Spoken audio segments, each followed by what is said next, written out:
They called themselves criminals. They wrote songs about celebrating mob figures like John Gotti and built a whole career on an image that was soaked in crime.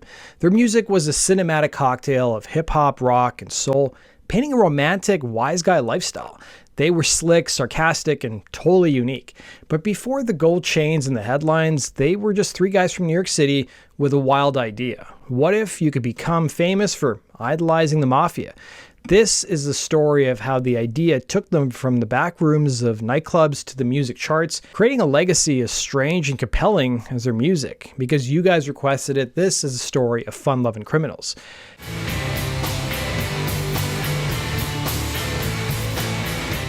Before we get started with today's video, if you guys want to support my channel, be sure to hit the like and subscribe button. And I've been told from a lot of my subscribers that they find themselves unsubscribed from my channel, or they don't see my new videos pop up. So make sure you turn on all notifications. And if you guys missed the announcement, I've started a second channel which covers shorter stories like I used to do in the early days of my channel. The link to that channel is in the description box below. Picture it, New York City, 1993. The city is a melting pot of grit and glamour where different cultures and sounds smashed into each other on every street corner. At the heart of it was the Limelight, a notorious nightclub inside a deconsecrated church. It was a place where hedonism was the only religion, and its employees saw, well, everything. Two of those employees were Huey Morgan and Brian Fast Leiser. Huey was a New Yorker with a Puerto Rican and Irish American background, quick wit, and a past that included a choice between jail or joining the military. He ended up choosing the Marines, and the experiences sharpened his discipline and his worldview. He served in the first Gulf War, and he ended up suffering an injury to both legs after a serious parachuting accident. It was following his service, he landed in New York's club scene, working as a barback and bartender at a variety of night spots, including the Limelight, the Palladium, and the Tunnel. Fast at the time was playing in a techno group called Moses on Acid, which had built a devoted following. They actually appeared in a Christina Applegate film called Vibrations, but it was a total bust. Is this some kind of bust? Well, it's very impressive, yes, but we need to ask you a few questions. Huey, meanwhile, was really into blues-based rock. Fast, a multi-instrumentalist who loved everything from blues to electronic music to hip-hop, had a great ear for sampling. The two bonded over their shared musical tastes, a middle ground where rock, funk, and rap all made perfect sense together. The marriage of their two tastes bled into Fun Lovin Criminals. Huey told the Jersey Journal, "We considered ourselves rock interpreted hip-hop. The fact that we all grew up within New York lent itself to our thinking about the beat and the bass lines. They started messing around with songs, crafting beats and lyrics that reflected the world around them. Their creative process was pure New York. Fast would often have movies playing in the background while he was composing, soaking up the dialogue as well as atmosphere. It was a habit that would eventually spark their biggest hit. Soon they brought in a friend, drummer Steve Borgovini, to complete the trio. They officially became Fun Lovin Criminals, a name that actually they snagged from a local graffiti crew, a nod to the street culture that was baked into their DNA. They had thought about actually getting a fourth member to sing, but Huey was kind of voluntold by the other members to take the mic stand. Huey told Songfacts, "We hit it off right away and wrote most of our first record in the first weeks of us just messing around with his stack of CDs and my sampler and all my little beats, which were break beats for house and techno music. Their big break was a mix of pure guts and, well, good luck. The Limelight had a policy that if its booked band was a no-show, employees could jump on stage to keep the crowd happy. Huey and Fast took full advantage of this, playing their own stuff during these impromptu gigs, in addition to, of course, booking their own gigs. It was kind of, I had an idea for a band, and we saw, frankly, what worked and what didn't work, right? Didn't even think about recording music. I mean, we just thought maybe we could make a couple bucks playing live. The guy who was the manager realized he didn't have to pay anybody. We were already on the clock, so we just like go play a little music and then come back and fix the bar up. Huey told the record newspaper, "Instead of playing a bunch of small clubs when we started out, we played those bigger places so a lot of people could see us at once. If we're taking a shot at this, we want as many people as possible to see us." Then one night on only their 7th gig, they caught the ear of a scout from EMI Records. The label was hooked by their sound, a blend that was hard to define but impossible to ignore. Rolling Stone later nailed it, calling their music, and I quote, "a melting pot of local flavors, hip-hop, funk, blues, and rock blended into a heavy, spiffy groove." But the band soon took a meeting with their lawyers at their new label, who gave them a warning that would, well, fall on deaf ears. Despite getting 100% creative control and signing an 8-album deal with EMI, the lawyers warned them about sampling movies, considering it was a whole different ballgame than sampling music. Fast told song facts, the sample people told us we could not use dialogue for movies because you have to clear it with the scriptwriter, the movie studio, the director, the producers, the guy who says it. But when you're sampling audio, you really only have to clear it with a publisher and whoever is a songwriter. He added how, because the band used a lot of samples in their music, they often had to reach out to the families of deceased musicians to ask for permission to sample their work and share what the original music meant to them. For example, the band had sampled Leonard Skinner's Freebird, and they'd only gotten permission after writing to the widow of Ronnie Van Zant stating how much Leonard Skinner's music meant to them. However, Phil Collins refused their request to sample his music, which forced the band to change the sample enough so that it couldn't count as a direct copy anymore. The band's persona was just as crucial as their sound. They weren't just musicians, they were characters in their own movie. Huey, with his young Robert De Niro looks and smooth-talking swagger, was the perfect frontman. They wore sharp suits, not as a gangster costume, but as a sign of respect, a lesson from their mothers to always look sharp.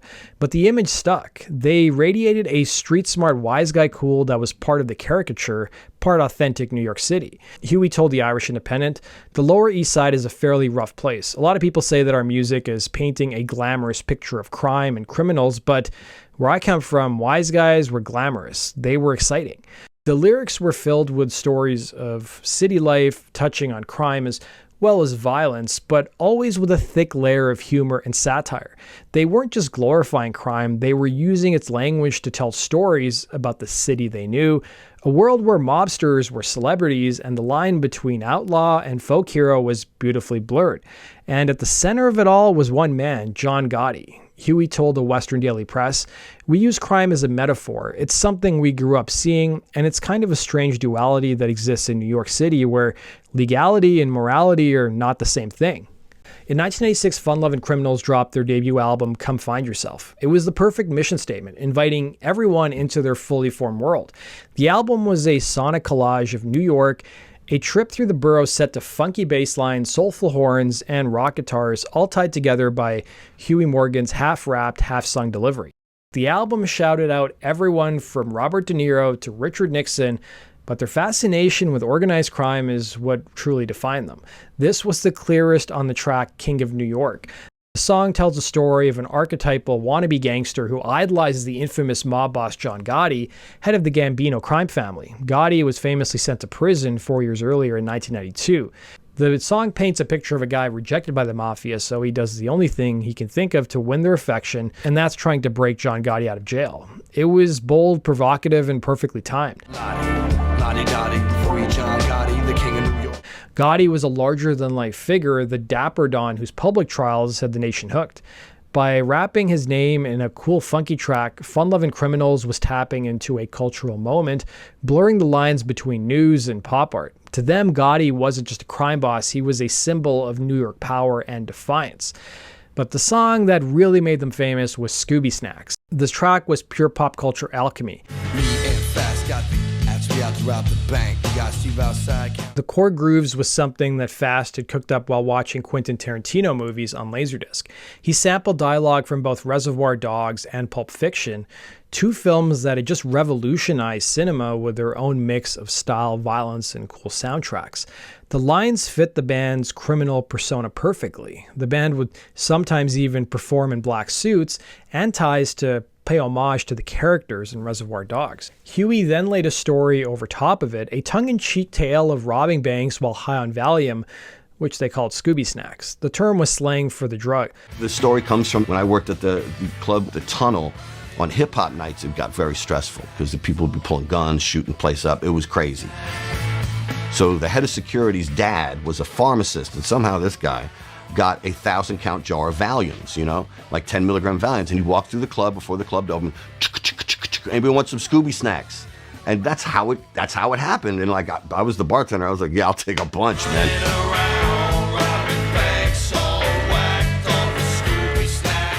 The result was an instant anthem, but it came at a cost. Tarantino was initially a big supporter of the band and allowed the samples to be used. But once it was released, Tarantino's lawyers demanded a co-writing credit and a sizable chunk of the royalties that was rumored to be around 36% or so, which the band had to give up. Huey told the Irish Independent, "It wasn't having to split the publishing money that annoyed me. It was having to share credit with a guy who obviously has no honor." Fast, meanwhile, added, "Tarantino's lawyers wanted us to say it was written with him. We didn't have an issue with it, but we didn't want people to think we were in the studio with him because that's not true. For us, when you sample something, you should make it your own, in the same way as when Tarantino takes influences from other movies, he makes them his own." Despite this hurdle, Come Find Yourself was a massive success, just not where the band expected it. In their native US, the album tanked. American radio was so formatted at the time that Fun Lovin Criminals' genre-bending sound was a marketer's worst nightmare. As Fast later recalled, you couldn't have a rock song with rapping or a hip-hop song with a guitar solo on the radio. They did get some play on MTV and even opened for U2, but the sales in the States just weren't there. But across the Atlantic, it was a totally different story. In the UK, the album was a phenomenon. It hit number 7 on the charts and stayed there for over a year, eventually going platinum. By comparison, in the States, it only peaked at number 144. The UK music scene deep in the era of Britpop was somehow more open to their unique American vibe. British audiences and radio, especially BBC Radio 1, loved their eclectic style. The gangster shtick that felt like a niche gimmick in the States was seen as fresh and exciting in the UK. Huey's charisma, the suits, the whole wise guy package, it just all seemed to click. They weren't just a band, they were an escape to a cooler and grittier America. Singles like The Fun Lovin Criminal and King of New York became top 30 hits, and a 1997 re-release of Scooby Snacks climbed even higher. They took home a Q Award for Best Newcomer, and Scooby Snacks was voted as the best single of the year in 1997 from New Musical Express.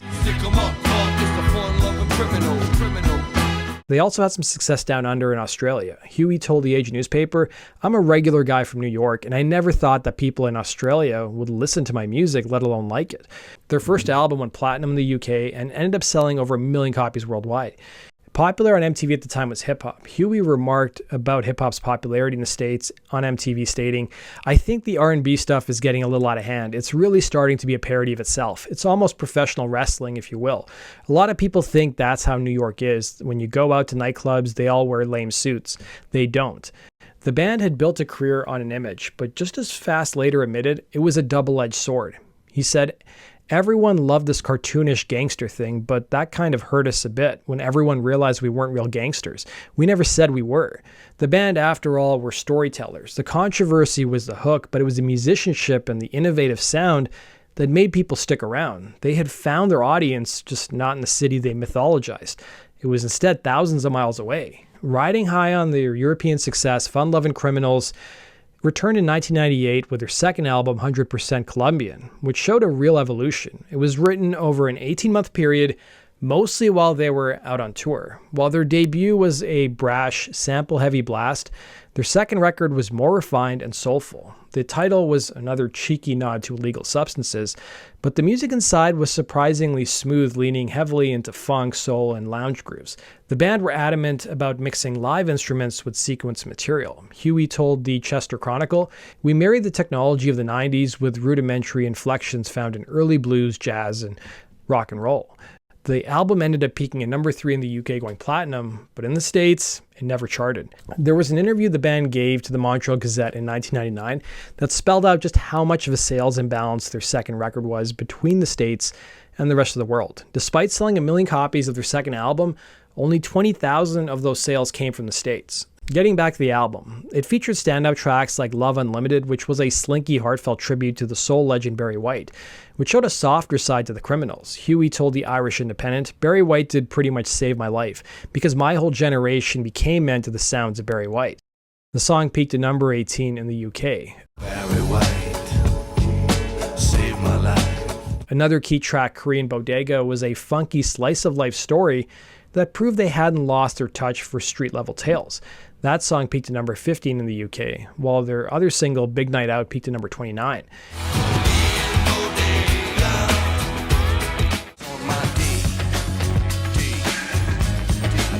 The album even featured a collaboration with B.B. King on Minibar Blues. With the 100% Colombian was another critical success as well, proving that the band was more than just a gimmick. Other songs like Back on the Block deal with the band's homesickness, but there were still stories about murders and police chases. But behind the scenes, cracks were starting to form. In 1999, founding drummer Steve Borgovini left the band. Fast later stated that the drummer wasn't able to handle the fact that he was touring around the world. He was replaced by Mackie Jason, a powerhouse drummer who had played with hardcore legends like Bad Brains and Cro-Mags. The band returned in 2001, dropping their third record, Loco.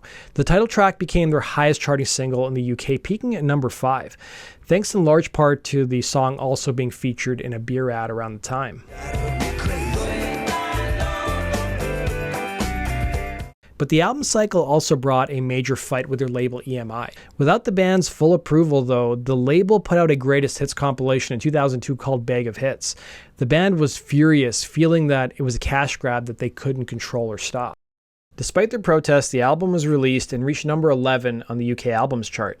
This fight with their label led them to leaving EMI and signing with Sanctuary Records for their next 2 albums, Welcome to Poppies, which came out in 2003, and Livin' in the City, which came out in 2005. But these records never quite recaptured the magic of their 90s peak. It was after 2005 the band's output slowed to a crawl. They took a long break from recording new music, instead choosing to focus on their reputation as an amazing live act. Huey even built a successful second career in the UK as a popular BBC music radio DJ and TV personality. He also opened up several restaurants and bars in Dublin, Ireland. The band returned in 2010 with their record Classic Fantastic. They continued to tour for the next decade and put out compilation and live concert releases. And all the things that you do, yeah, thinking of you. But then drama hit once again. In November of 2021, it was announced that Huey had officially left the band that he co-founded. The split was ugly and very public. Huey claimed that his former bandmates went behind his back to trademark the band's name and force him out. But the remaining members fired back, saying that Huey chose to leave on his own, and they simply had to move on to save the band. Huey has since slammed the band, calling them a corny tribute show and calling their continued live shows a money grab. They've even went as far as blocking one another on social media and continue to snipe at one another in the press. Despite the fallout, though, the band pushed forward with Fast stepping in to take over lead vocals. The new lineup with longtime drummer Frank Benbini and new guitarist named Cortazzi started touring and making new music. Just recently, they put out their latest LP, A Matter of Time, their first studio album in 15 years. Huey, meanwhile, is cultivating a solo career apart from his other business ventures. And so the 3 guys from the Limelight who called themselves Criminals left a permanent mark on music. Their story is a wild ride through image, identity, and what it means to make it big. They crafted a persona so powerful that it almost overshadowed their own musical talent. They built a career by idolizing the Mafia, only to find that their biggest fans were an ocean away from the New York City streets that they sang about. They proved that an image, if it's bold enough, can become its own reality. But they also showed that behind the cinematic cool, the real legacy is in the music itself, that unique, unclassifiable sound that could only have been born in New York City. What do you guys think about Fun Lovin Criminals' unique sound? Let me know in the comment section below, and for more stories about the most interesting bands in music history, make sure to subscribe.